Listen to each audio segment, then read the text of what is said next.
Hi Melissa, it's Tony. Looking at your assignment here. Okay, let's take a look at things. I kind of previewed everything. Okay, so I'm not sure which assignment you're shooting this for. Maybe it's nighttime shots, because it seems like there's lots of nighttime shots here. So this particular shot. So if you're shooting, if you shoot, I may as well comment on the portrait shot.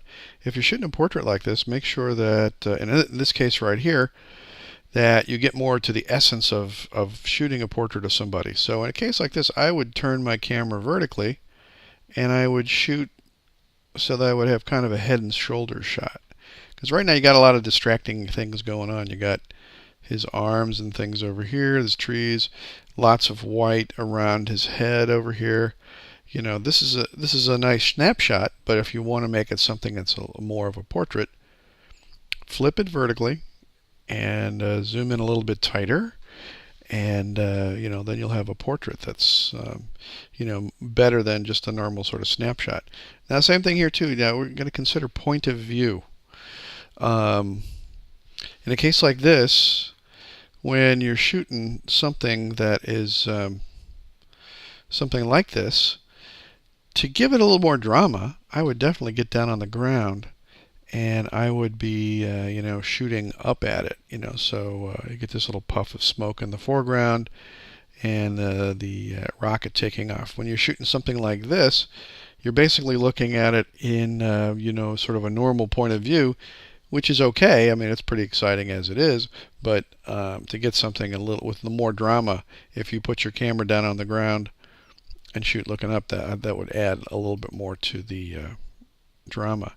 In this case right here, we're taking a look at the a little bit of the technical aspects here. Over here I can see where your exposure is 4 seconds. That's good.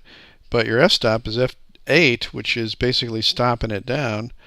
And your ISO 64. So if you have the controls over this, make sure, I noticed in the other later pictures you have your ISO at 800 and your f-stop is at 2.8. That's what you need in a situation like this to be able to get a little bit more light.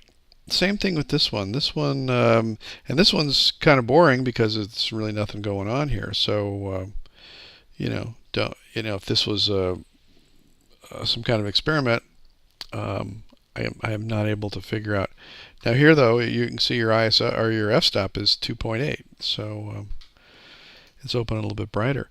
Now here we are back at 4 seconds, f8, and ISO 64. If your camera's on automatic, take it off automatic and make these settings manually.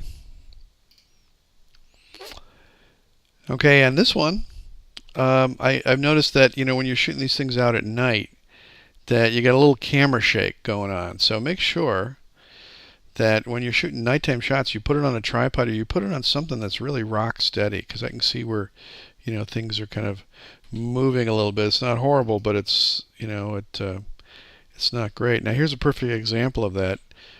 So you can almost hand hold something at this length. 1.3 seconds, f2.8, ISO of 800. This is really great. If you had it on a tripod, everything might have been really sharp.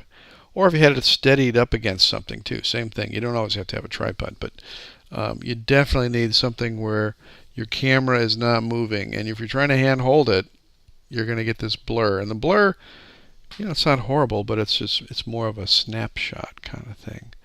Now this is better. And you can see also your ISO is 800. The lens is open up wide open, and 1/5 of a second certainly in the realm of where you could hand hold that. So definitely something where you can get a good shot, and this worked out well. So these are good examples of nighttime photography. So hopefully that's what we're going for here.